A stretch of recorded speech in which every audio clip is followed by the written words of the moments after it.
নমস্কার বন্ধুরা, সবাই কেমন আছো? আশা করি ভালো আছো। সাথী কুকিং চ্যানেলে সবাইকে স্বাগত। মিষ্টি আমরা অনেক রকমই খেয়েছি, কিন্তু একবার এইভাবে বাড়িতে অবশ্যই বানিয়ে খেয়ে দেখো। সুজি আর গুঁড়ো দুধ দিয়ে এত সুন্দর যে বরফি মিষ্টি তৈরি হয়, সত্যি অসাধারণ টেস্ট আর দেখতে কিন্তু অনেকটা লোভনীয় হয়েছে। একটা লাইক দিয়ে পুরো ভিডিওটা দেখার অনুরোধ রইল বন্ধুরা। কিভাবে বানালাম সেটাই তোমরা দেখতে থাকো। এখানে দেখো আমি 3 চামচ মতো কিন্তু আমি ঘিটা এখানে দিয়ে দিয়েছি। এবার ঘিটা কিন্তু একদম হালকা একটু গরম করে নিলাম। তার মধ্যে দেখো আমি 2 চামচ মতো বেসনটা দিয়ে দিয়েছি ঘির মধ্যে। দিয়ে একটু নাড়াচাড়া করে নেব এখানটায়। আর সবসময় খেয়াল রাখতে হবে একদম লো ফ্লেমেই কিন্তু এটা তৈরি করে নিতে হবে, নয়তো কিন্তু পুড়ে যেতে পারে। এবার দেখো আমি একটু নাড়াচাড়া করে নেব খুব ভালো করে। তারপরে আমি এর মধ্যে 1 কাপ মতো আমি সুজি অ্যাড করেছি। দেখো আমি সুজিটা দিয়ে কিন্তু এর মধ্যে এবার এই বেসনের মধ্যে সুজিটা দিয়ে খুব ভালো করে কিন্তু এটা ভেজে ভেজে নিতে হবে। একটু হালকা ব্রাউন কালার আসলেই কিন্তু হয়ে যাবে। আর এর মধ্যে দেখো আমি যে বেসনের দলা দলা হয়ে আছে সেটা কিন্তু খুব ভালো করে এর সাথে মিশিয়ে একটা দেখো দানা দানা ভাব এসে গেছে নাড়তে চাড়তে। আর কালারটাও কিন্তু খুব সুন্দরভাবে চেঞ্জ হয়ে গেছে। হ্যাঁ, নতুন বন্ধুরা যারা আছো অবশ্যই চ্যানেলটিকে সাবস্ক্রাইব করে পাশে থাকা বেল আইকনটা প্রেস করে রেখো, যাতে আমার ভিডিওটা ছাড়ার সাথে সাথে তোমাদের কাছে পৌঁছে যায়। তারপরে দেখো এটা আমি খুব ভালো করে কিন্তু এটা নেড়ে চেড়ে নিচ্ছি। আর আমার কিন্তু অনেকটা কালার চেঞ্জ হয়ে গেছে। আর দেখো একদম খুব সুন্দর একটা দানা দানা ভাব হয়েছে। আর তার মধ্যে দিয়ে দিলাম দেখো আমি এখানে আমল দুধ কিছুটা পরিমাণ কিন্তু এখানে আমল দুধ দিয়ে দিলাম। এখানেও কিন্তু 3 চামচ মতো আমার আমল দুধ আছে, সেটাও কিন্তু দিয়ে একটু নাড়াচাড়া করে তার মধ্যে দিয়ে দিলাম আমি অল্প করে একটু জল দেব।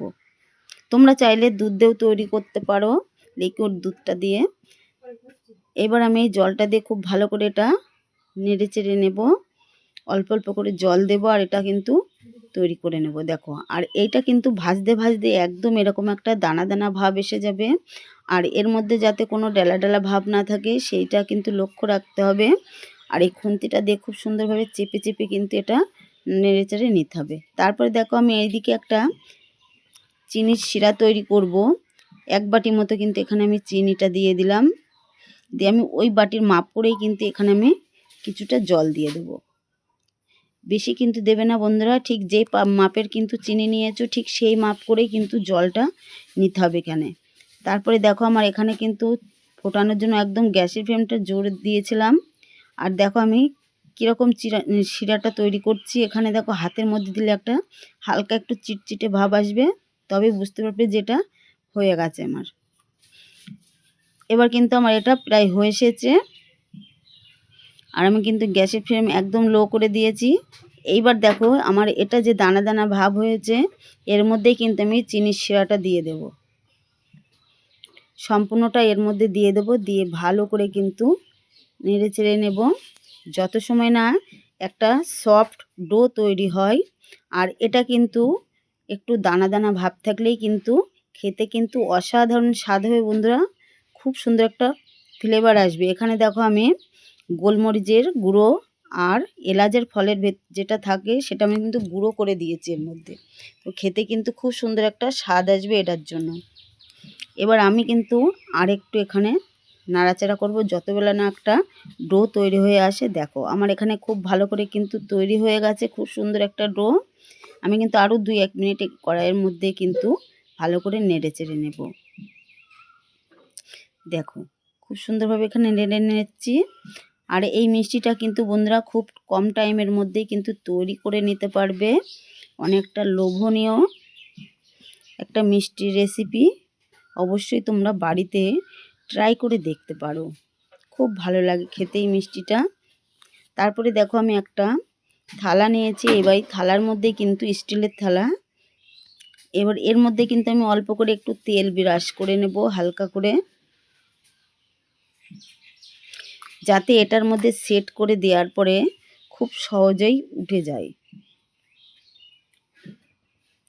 এবার দেখো এর মধ্যে আমি কিন্তু খুব ভালো করে কিন্তু এর মধ্যে দিয়ে দেব। এখানে এখন খুব গরম আছে তার জন্য কিন্তু হাত দেওয়া যাবে না, তার জন্য কিন্তু খুন্তিটা দিয়ে কিন্তু এখানে সেট করে নিতে হবে। দেখো আমি খুব ভালো করে সেট করে নিয়েছি খুব সুন্দরভাবে। আমার যতটা জায়গা দরকার ঠিক ততটাই নিয়ে কিন্তু আমি খুব ভালো করে এখানে সেট করে নিয়েছি।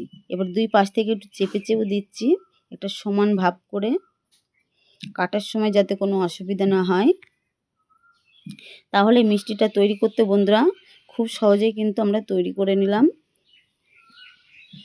এবার দেখো এখান থেকে আমি খুব ভালো করে আমি পিস করে নেব। তারপর দেখো তোমাদেরকে আমি দেখিয়ে দিচ্ছি, দেখো কত সুন্দরভাবে একদম সেট হয়ে গেছে। আর চারি সাইড এটা আরেকটু রাখলে আরেকটু ভালো হতো। এবার দেখো আমি একটু হাত দিয়ে দেখিয়ে দিচ্ছি, হাতে কিন্তু একটু লেগে যাচ্ছে না, খুব সুন্দরভাবে তৈরি হয়ে গেছে। আর এখানে দেখো আমি একটা ছুরির সাহায্যে আমি কিন্তু কেটে নেব, পিস পিস সাইজ করে নেব খুব ভালো করে। দেখো আমি কিন্তু এইভাবে পিস করে নিলাম। আর আমি কিন্তু এইবার লম্বাই এই পাশ থেকে একটু দেখতে সুন্দর করে তাই বেঁকা বাঁকা করেই কিন্তু আমি কেটে নেব, সেক্ষেত্রে কিন্তু দেখতেও অনেকটা সুন্দর লাগবে। এটা তোমরা যত সময় একটু বেশি রেস্টে রাখবে ততই কিন্তু খুব ভালো হবে। দেখো আমার কাটা হয়ে গেছে এখানে, আর দেখতে কতটা সুন্দর হয়েছে।